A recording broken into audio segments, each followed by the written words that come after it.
Alors le projet qui a été mis en avant et sélectionné pour mettre en place ce label R2S, c'est un projet qui s'appelle Voyageur, qui fait 42 000 m², qui est situé à Rueil-Malmaison.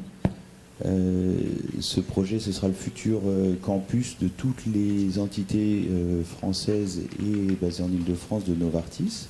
C'est un bâtiment classique dans sa conception architecturale qui est situé dans la zone de Rueil 2000, qui offre déjà un certain nombre de services à ses occupants, ses restaurants, sa cafétéria, son fitness, ses terrasses, ses espaces extérieurs, mais sur lesquels il était important d'offrir plus et d'offrir mieux à ses occupants.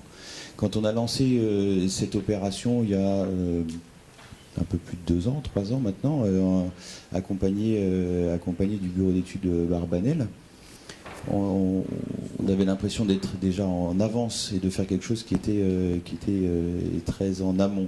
Et aujourd'hui, 3 ans après, à 6 mois de la livraison du bâtiment, c'est quelque chose qui nous paraît être essentiel dans la conception des nouveaux bâtiments.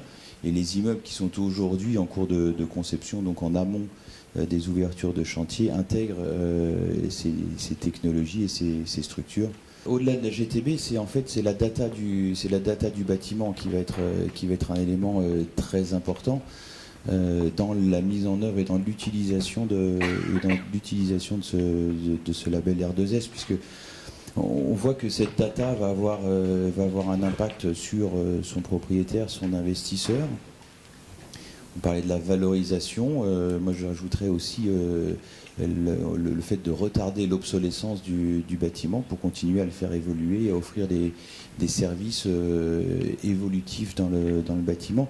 Le locataire et l'utilisateur va bien sûr s'en servir, et c'est à lui qu'on pense en premier quand on parle de services.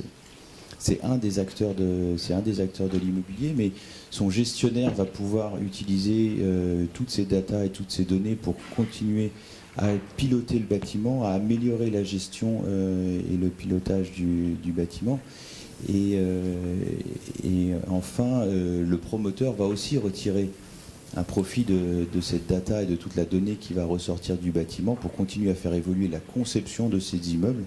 Ce n'est pas forcément cet immeuble-là qui évoluera en fonction des datas qui en ressortiront dans 1 an, 2 ans, 3 ans, mais c'est les générations futures de bâtiments qu'on est amené à concevoir.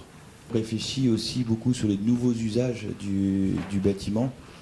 Le bureau cloisonné est fini depuis quelque temps, l'open space on en est revenu, le coworking se développe énormément, on parle de flex office ou d'activity based working aujourd'hui dans les bâtiments, et on est persuadé que l'association de cette connectivité du bâtiment, de l'ensemble des services et de l'interopérabilité des éléments qui le constituent sont un élément indispensable pour continuer à accompagner les bâtiments dans leurs usages futurs et dans les nouveaux modes de fonctionnement et les nouveaux modes de travail.